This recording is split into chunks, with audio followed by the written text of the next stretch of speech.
Hello and welcome back to the Spiritual Successful Podcast. I'm your host, Jenna Zwagil. This week, we're going to talk about fear, faith over fear, and reclaiming your inner power. So the last 2 weeks, we really talked about how to have an identity shift. We talked about the paradigms that are within us that may basically hold us back, and how we have to reinvent ourselves, and how all versions of ourselves already exist. We just have to step into the frequency of of what we want to become.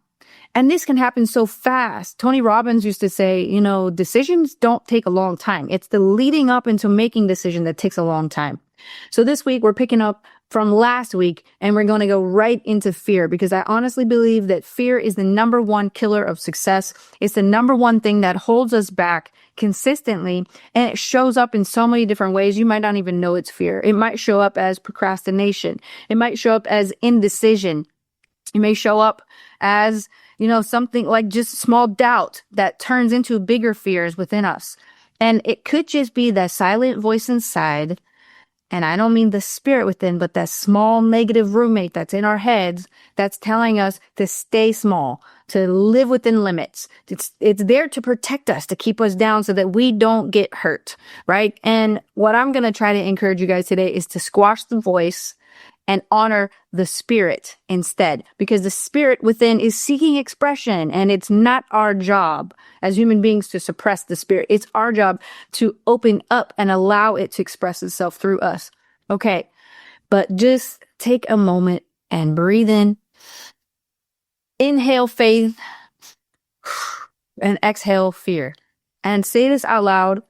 I choose to lead with faith today. I choose to lead with faith today, because today's topic is one we all face. Fear, the invisible wall between where you are and where you know you're meant to be. And so there's two forces. Bob Proctor said, faith and fear both demand that you believe in something you can't see, so you get to choose. Fear is imagination undisciplined. It's literally negative creation. Faith is imagination aligned with purpose. And Martin Luther King Jr. said, faith is taking the first step even when you don't see the whole staircase. There is actually so much wisdom in just that, because I'm going to tell you guys the way it really works. We're always waiting for the moment we feel ready to do things. And that is such a scam. Let me tell you. You're never going to be ready. You'll never be ready. There's always going to be something that is going to get in your way. You're going to have a little creepage of doubt just come in and say, maybe not yet. Maybe I'll do that next year. Or, I can't afford that now, so I'm just not going to take the action. I'm just being responsible and this and that. And whatever we rationalize here in our conscious mind. But to be honest, you don't have to see the whole thing. You don't have to know the how. In fact, the universe is rewarding people that have the energy to take a step forward without seeing everything. And when you do that, that's what puts everything into motion. Stepping forward with courage is what sets things into motion, because remember, the universe works like a boomerang. So whatever you're sending out, you're getting back. So if you're sending forward action into the positive direction you want to go, despite not knowing what's going to happen, despite having no evidence that what you're doing is going to work out. It's living in that little, space of not knowing is really where the magic is. So much power in just that quote alone. So let's understand how fear's programming works. First of all, how do we even get it to begin with? So fear is learned. We learn fear. And we learn it from a very young age, typically, and it's conditioned into our subconscious mind through childhood trauma, a repetition of negative outcomes, or a repetition of negative thoughts released by parents. Mark Setta talks about this on stage. He talks about how come parents, when they take their kids to the playground, they're always shouting at them, be careful, be careful. Why are we doing that? Why are we putting that fear into our children? Let them just be. Let them explore. Let them trust themselves. And sometimes as parents, we have to back off and not put our kids in bubbles, because if we are spend all this time trying to protect them, what we're doing is we're just limiting them from what they can probably do on their own, right? And so repetition of negative outcomes, meaning it didn't work before, so next time I get confronted with the same situation, I'm not going to move forward. I'm going to go backwards. I'm going to go backwards into comfort. I'm going to go backwards into safety. I'm going to go backwards into the known, because the unknown is scary, and the unknown could sometimes lead to something that hurts. And we don't typically want to hurt ourselves. And so fear comes up to protect ourselves. And that's why it's there. But if you're not being chased by a damn lion, we don't need that in our life. We don't need all that extra fear protection in our life. We need to get out there. We need to take risks. We need to fall off the damn bike, and we need to get back up again. That's the muscle that we really need to start practicing, right? And so other types of programming, cultural programming, okay, generational patterns, culture meaning group thought. Okay, so depending on how you were raised, there are literally religions out there that literally are designed to keep the person in remembrance of trauma. Literally. Ask me how I know. And it's so sad, because honestly, that's not what religion was created for to begin with. It's not there to keep you in a safe bubble of protection, and I had somebody tell me before, and this was back during my atheist days. I'm not atheist anymore. But somebody told me, well, don't you think you should believe in God, because what if you're wrong? What if you're wrong and you get to the end and you were wrong and now you go to hell? All right. Have you guys heard that before? I used to get that all the time. And I would say to them, okay, listen, just because you're afraid of something doesn't make it more true. Just because you're afraid of it doesn't mean it carries more weight. That's called Pascal's wager. He was a great philosopher, and he talked about that. Just because you fear something doesn't make it more true. And so I realized, if I don't believe that, it doesn't apply to me. Wow, mind-blowing. I just decided I'm going to keep my mind open. I'm not going to put limitations on my mind, because I don't understand why we're doing that to begin with. Because what if you're wrong? And what if you waste your entire life living in a small state of fear and protection that you never fulfill your greatest potential? That scares me more. That scares me way more. And so another reason that we get programmed is through generational patterns from our family and our family's family and our family's family's family. If you guys have seen, what's that movie? Coco. I've been watching kids' movies, y'all. Coco, right? That's a perfect example of generational patterns. And it's basically, they used to be musicians and they used to express through music. And the little boy's like, I just want to go play, my guitar. And his grandma's like, no, we don't do that anymore, because we will get hurt if we do that. So we're going to just make shoes. And he said, I don't want to sell my soul to make shoes. I want to go play music. Generational patterns keep us down, keep us back.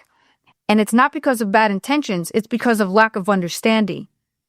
And fear is the most destructive of all human emotions. It paralyzes the faculty of reason. Faculty of reason. You ever see somebody that's been traumatized? They're illogical. They literally are not thinking straight. But because they have that trauma, they literally got walls up. They start acting out. They're different, right? They're not acting straight because it paralyzes the faculty of reason. And so how do we fix this? Well, faith is a muscle. But actually, before I go on to faith, I'm going to keep this one a little bit longer today, because I have a lot to drop here today for you guys. But I want to read this straight from Think and Grow Rich. And then we're going to go into faith as a muscle, and we're going to talk about that. So here we go. The person. So I don't know if you guys know this, but mental telepathy is a reality. Now, you may not understand that. You may not believe that, but we've known this for a long time. And that's basically the thoughts pass from one mind to another voluntarily, whether or not this fact is recognized by either the person releasing the thought or the persons who pick up the thoughts. It is happening. And so when somebody is fearful, I think about fearful leaders. How can there even be this? I mean, it is true, though. We have had fearful leaders that take action in fear because they're afraid of the consequences. They are not guided by a true north. They're guided by the opinions of others. But the person who gives expression by word of mouth to negative or destructive thoughts is practically certain to experience the results of those words in the form of a destructive kickback. That means when you're putting fear out there onto other people, like your kids or the people in your circle or whatever, you're actually implanting it into yourself at the same time, because there's a kickback situation happening. You send it out, it comes back. And that should freak you out a little bit. I'm just telling you the truth, right? And here's why. Okay, the release of destructive thoughts, impulses alone without the aid of words produces also a kickback in more ways than one. First, And perhaps the most important to remember, the person who releases thoughts of destructive nature must suffer damage through the breaking down of the faculty of creative imagination. When you're setting fear out there, you're killing your creativity. You'll notice you won't be as inspired anymore. Why? Because you're afraid to allow yourself to open up. You're afraid to allow your mind to expand. And so your creative imagination faculty is now damaged. Your logic and reasoning factor is now damaged. And you think you're doing things because it's responsible and logical, but what you're actually doing is you're cutting yourself off from possibility. Secondly, the presence in the mind of any destructive emotion develops a negative personality. You do that enough times, it becomes your personality, which repels people and often converts them into antagonists. So your negativity is breeding more negativity. And it doesn't just impact them, it impacts you as well. So the third source of damage to the person who entertains or releases negative thoughts lies in this significant fact. These thought impulses are not only damaging to others, but they embed themselves in the subconscious mind of the person releasing them. It plants itself permanently into the subconscious mind of the person releasing it. And so here's the deal. Your business in life is presumably to achieve success. That's our business in life. And I don't mean success meaning just monetary. I mean success meaning you're doing what you intend to do with your life. You're not cutting corners and settling and staying small. You're doing things exactly the way you want to do them. People ask me, why did I buy 2 cars in the same week? Well, a couple reasons. Number one, I didn't pay no tariffs. So there's that. I saved a lot of money by doing it that way. Number 2, I only bought 1 new car. I bought a used car for the other one. So I'm mitigating my expenditure there. Number 3, I want to live the way I want to live. I don't want to live with limitations. I don't want anybody to tell me what is responsible or normal or what I should or should not be doing. And neither should you, right? So you should be inspired to go live your life the way you intend. Even if it seems really extra, even if it seems ridiculous. I like to fly first class because I feel like the energy is better up there. The energy is better up there. I stay in first class because the energy is better up there. I want to be on a higher frequency. I want to keep my vibe high. When I get into my new cars in the morning, I have a higher frequency. I have a better vibe driving to and from the gym and to work.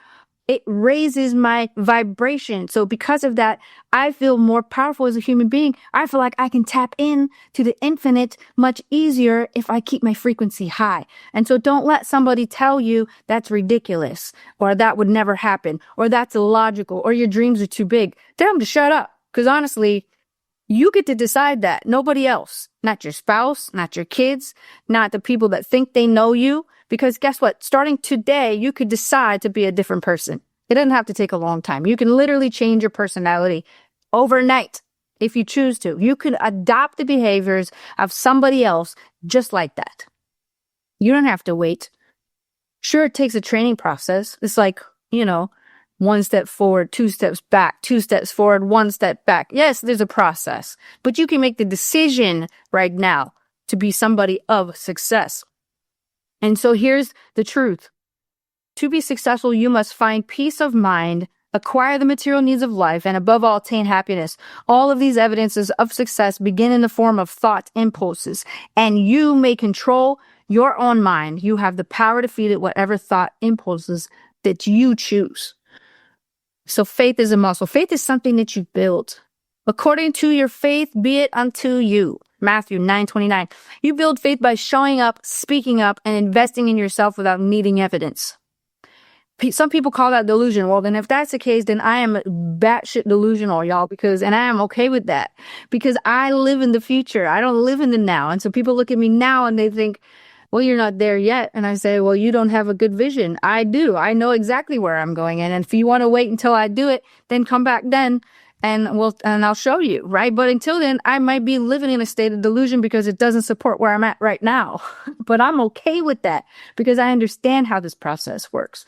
And so you do have to look a little logical. Bob Proctor used to say that because if you want different results, you got to do different things. You got to think differently too. And faith really is the loyal to the unseen reality. That's what faith is. Neville Goddard said that.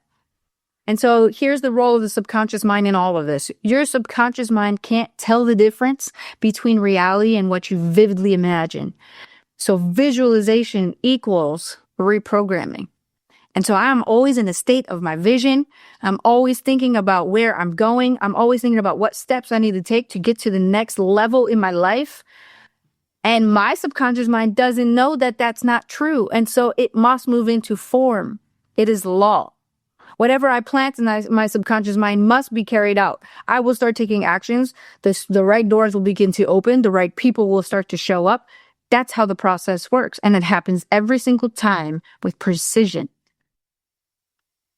And so when you close your eyes and you feel the version of you who trusts deeply, receives abundantly, and moves boldly, that's faith. Faith based on understanding. Because you know, at the heart of hearts, you know. When you know something, you don't do things that are opposite of that. You trust it to the point where you won't make decisions that aren't in harmony with that. So how do we rewrite this? Rewriting fear with frequency. Here's 4 steps to dissolve fear. And we're getting ready here to wrap this up, you guys. 4 steps to dissolve fear. Number 1, name it. Journal or voice your fear. Bring it into the light. What are you afraid of? Write it down. I want to know. What are you really afraid of? Some people are afraid of failing, and some people are afraid of success. Some people are afraid to get their deepest desires, actually to live that way. I was afraid of that. And it was only because deep down I had a self-worth issue. The moment that I realized that I am worthy of success, I wasn't afraid of it anymore. So I want you to write your fears down. Name it. Write it down. Bring it into the light. Look at it. If you're afraid of a mouse, what I suggest you to do then is you put it in a cage in your kitchen. Look at it every single day. Desensitize that fear. You're afraid of spiders? Go be around spiders. You're afraid of success? Go be around success. You're afraid of failing? Well, then embrace it.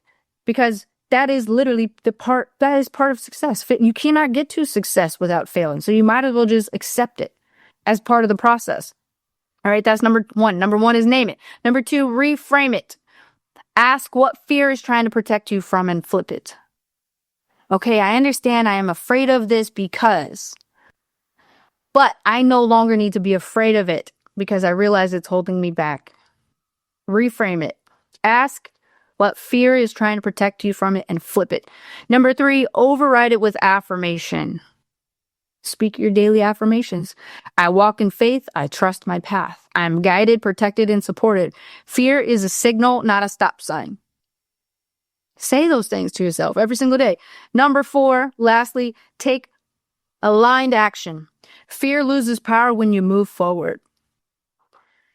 Courage is doing the things that are scary and just getting in a habit of doing them. The first day of school is scary.